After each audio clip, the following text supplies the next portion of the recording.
sun burns hot and the hard rains fall. Scarecrow.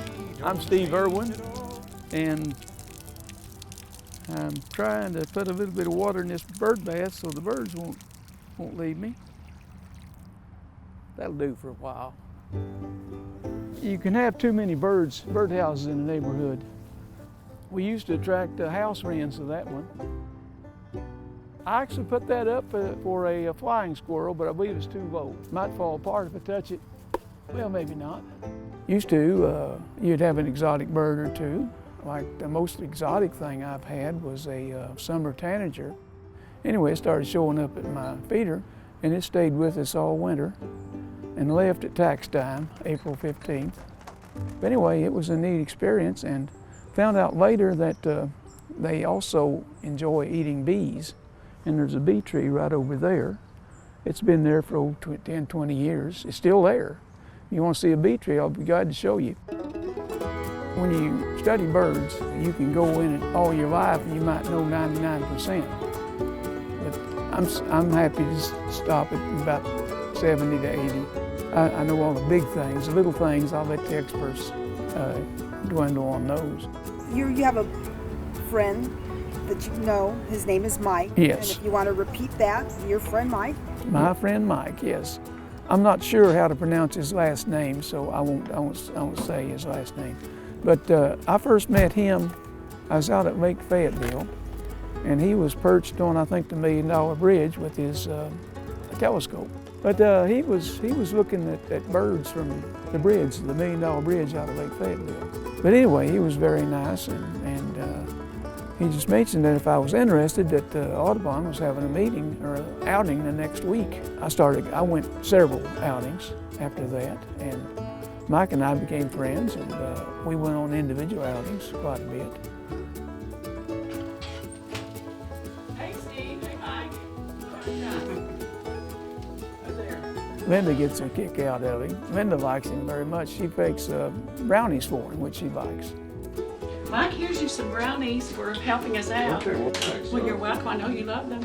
I do. Well, as long as they're not overcooked. Well, I think they are. So. You want to introduce yourself and give me a title for yourself.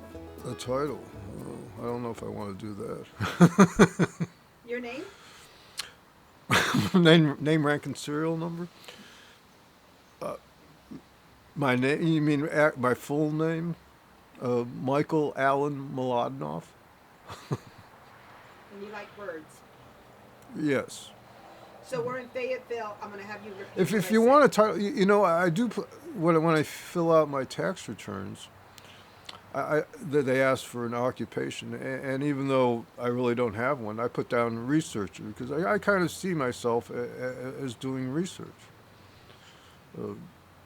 The reason I go bird watching is to try and find out things about bird distribution. So whether that's accepted by other people, well, that you know, I don't know.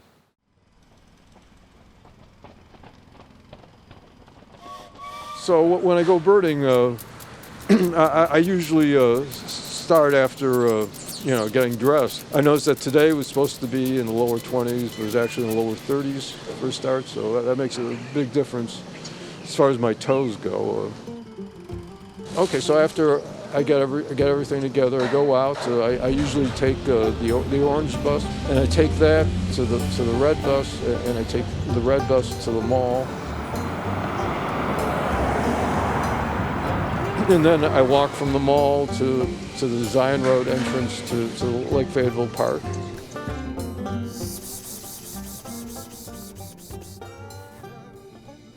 There's something. It's another place where maybe you have to watch where you step. all these dogs, a lot of times, a lot of people don't pick it up. Usually, I mean, the first thing I try is just what I call spishing, and that's just making sort of a high-pitched sound.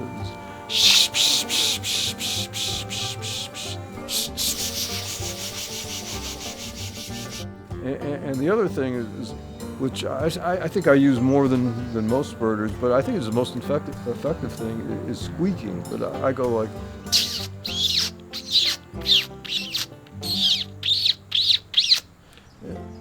It's in order to just identify a bird, it's important to get a good look at it and a long look, and to pay attention.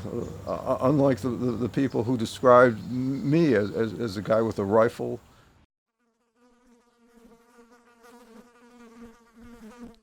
Fayetteville Police Department, help you. Hey, there's a questionable suspect that was at the Northwest Arkansas Mall in the corner of Thompson Street, College Avenue. Okay. It looked like he was carrying what would look like to be like a AR-15. So like College of Zion area? Yes. So where he was going? No, he was just standing at the corner. He was wearing What was he dressed like? Like a George of the Jungle type of costume. I have to take my glasses off. Police investigated a call Wednesday morning about a man dressed as George of the Jungle and carrying a gun. George of the Jungle, strong as he can. George of the Jungle was right. It was a extremely funny cartoon series, as I remember. Anyway, police tracked the man described by different people as an older man wearing jungle attire or a costume similar to the zookeeper in the children's book Curious George and a cartoon series.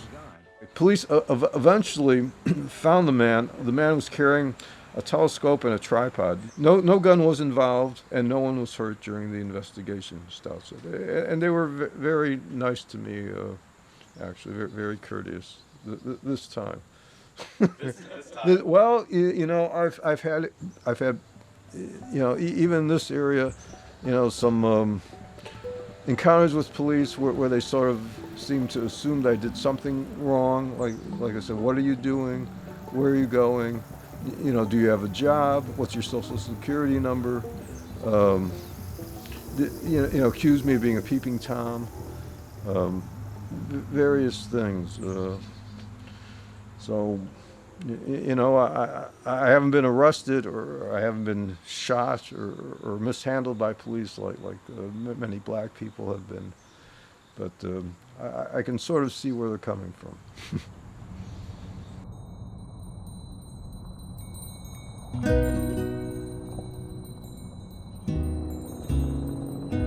want to see a beak tail? Go ahead and show you.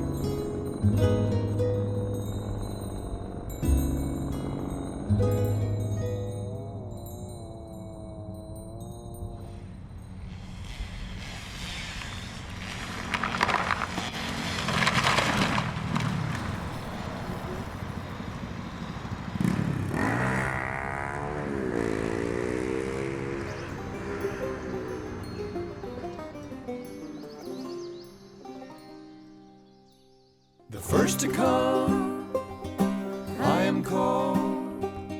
Among the birds, I bring rain. Crow is my name.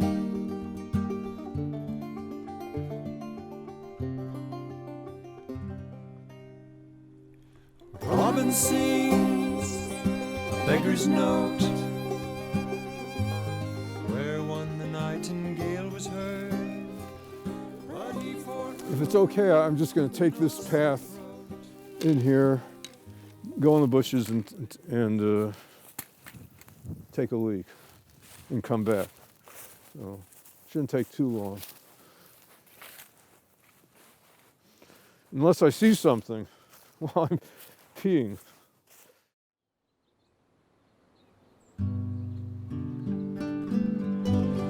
Well, I met Mike back in the early 1980s when he was a graduate student on campus. And he was a very active birder then, and he'd come from Illinois and had an absolute huge wealth of knowledge about waterfowl and bird migration from years of birding since he was a kid. I'd never met anybody quite like Mike, who just lived birds every day. I have a file of things that I have saved over the years from Mike, and this file dates back to the 1980s when we first started going bird watching together. Oh, here's the Brahms receipt. Look, here's a receipt from Brahms. Mlodinow's friends all know that Mike does not go to a lot of fast food places to eat. He's very particular about what he eats. But one of the places he likes is Brahms. And not for going there to eat a hamburger or a hot dog or something. He goes there to get chocolate malts. Look what's on the back of this receipt. So it's a bunch of bird data. And we were just sitting there, and he started whipping this stuff out. This is what he does. Well, can you tell me about what you write on the back of receipts? I don't know what you're talking about. You write some data on the back of the receipts. Joe Neal has some receipts where you've tallied some. Oh, well, I mean, I don't know. I use whatever I have. There's something else in here especially that I wanted to show you. We found out that we had a common interest in a musician named Tom Lear, who sings these sarcastic songs about politics. And Mike got online and found a bunch of lyrics, and we talked about these for weeks. And he printed all this off for me from a Tom Lear album. Oh, yes, Tom Lear. Yes. Well, Tom Lear it's a columnist singer. Is kind of like to call Albert Einstein a philosopher. We've gained notoriety and caused much anxiety in the Audubon. I don't know what my favorite National Brotherhood Week is. I think the one I like the best. it's one of them anyway. Oh, the white folks hate the black folks, and the black folks hate the white folks. To hate all but the right folks is an old established rule, but during National Brotherhood Week, Lena Horne and Sheriff Clark are dancing cheek to cheek. It's my perspective is Joe Neal. Well, Joe Neal right now is the only other person who goes bird watching a lot, really. He does a lot of community things, so he's well known by a lot of people, like the Audubon Society. You guys should have gone to one of the Northwest Arkansas Audubon Society meetings. You would see what that's like. He pretty much runs them. 1, 2, 3, 4, 5, 6, 7, 8, 10, 11, 12, 13. There's at least 15 turkey vultures in that cover. Well, the Audubon Society, it's headed by Joe Neal, they have an outing each month. And if you're the slightest bit interested in birding, go.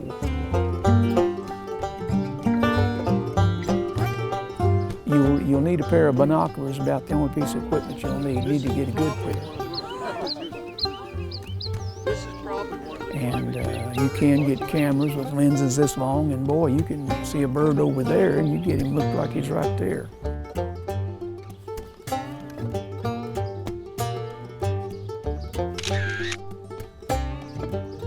And a lot of people, they've got a big old long list of all the birds they found. They check them off as they go. And they may be right, they may be wrong, we don't know. The only way to be sure is like Mr. Audubon that painted all the pictures. He had him a gaming device, which was a once-barrel shotgun, which he would go out and he'd spot a bird that he wanted to paint. Well, he would shoot it and get it up close, and he could just sit there and paint it real good. We don't do that anymore.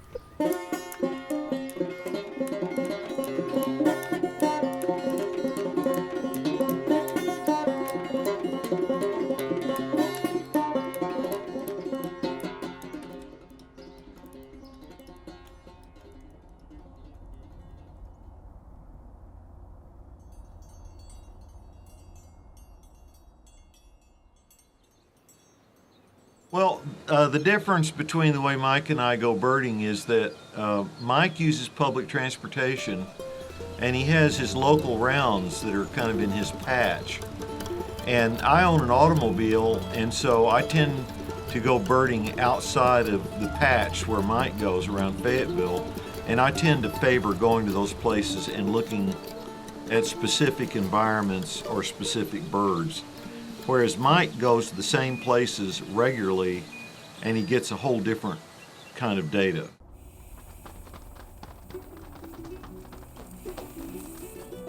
It's true the birds are very colorful. You know, most people say they're visible, they're colorful, they make nice sounds that you can recognize. But to me, actually, that isn't what draws me. It isn't really the birds, it's the patterns. When I came to Fayetteville, I came to Fayetteville to try and get a PhD in ornithology, which I never did, with Doug James, the professor. Yeah, as I said, he was more interested in mathematics than he was in biology. So he didn't take to biology very well. And he quit and stayed in town ever since. Ever since I was a kid, I was kind of interested in numbers. I was big on baseball averages and baseball statistics, which, you know, got me interested in baseball. And Steve knows that I'm a Cubs fan. Even though, you know, he's a big, you know, a big Cardinals fan is an understatement. I thought I heard a cardinal chip. Oh, yep, cardinal.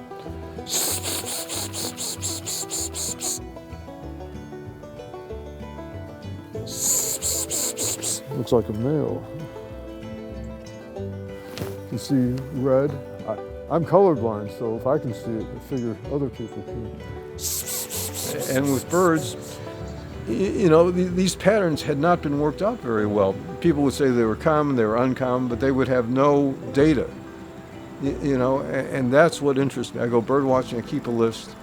I put them on, I put the, you know, the list with the numbers online. So, you know, the changing climate has been reflected pretty strongly in a change of bird composition.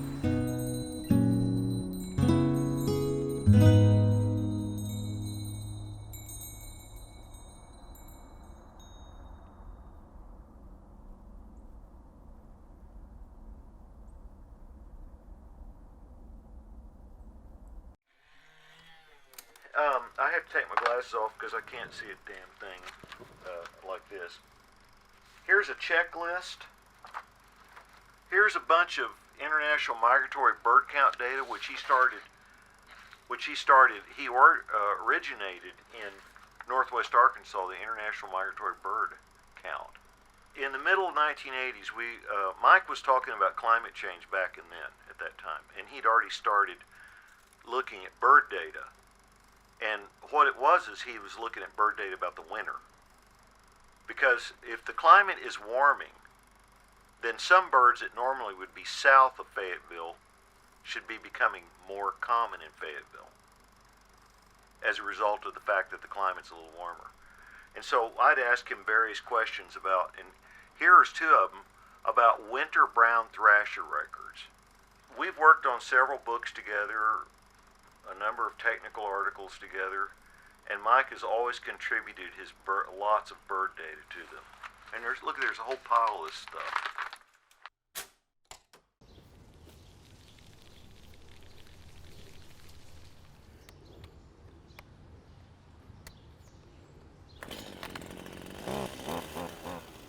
After they cut the bee tree down, well, a beekeeper came and tried to capture the hive, but it was so weak that it's doubtful it could ever have survived. And we did put it in a hive, but I don't think the queen ever got in the hive because a couple of days later all the bees were gone. The fellow that has a contract to cut the trees down, he graciously gave me the wood. I don't go bird watching at all anymore. I just restrict myself to my backyard feeder, and I see some interesting things there.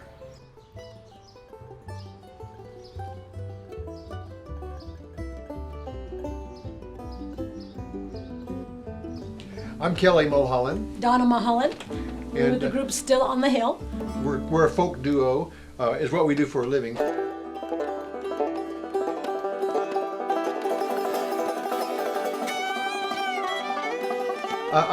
Neither one of us we're not scientists. We're not ornithologists. Not like Joe Neal or like Mike Mlodinow. but we're very avidly interested in birds. Out in the field where the corn grows tall, the sun burns hot and the hard rains fall. We were asked to be to teach ornithology at the Arkansas Audubon Camp, which is Halberg. Halberg Ecology Camp is what it's called. And we've been doing that for 15 years. And so at each camp there's about 150 kids over the 2 weeks. And it's very exciting because a lot of times that's what it takes. To spark a kid into a lifelong pursuit of bird watching, or to make that part of their world, sometimes it just takes this one moment when for instance, they catch a yellow-billed cuckoo in their binoculars for the first time. Sometimes I tell people, but this isn't quite true. It didn't get me interested in birds, this following incident, but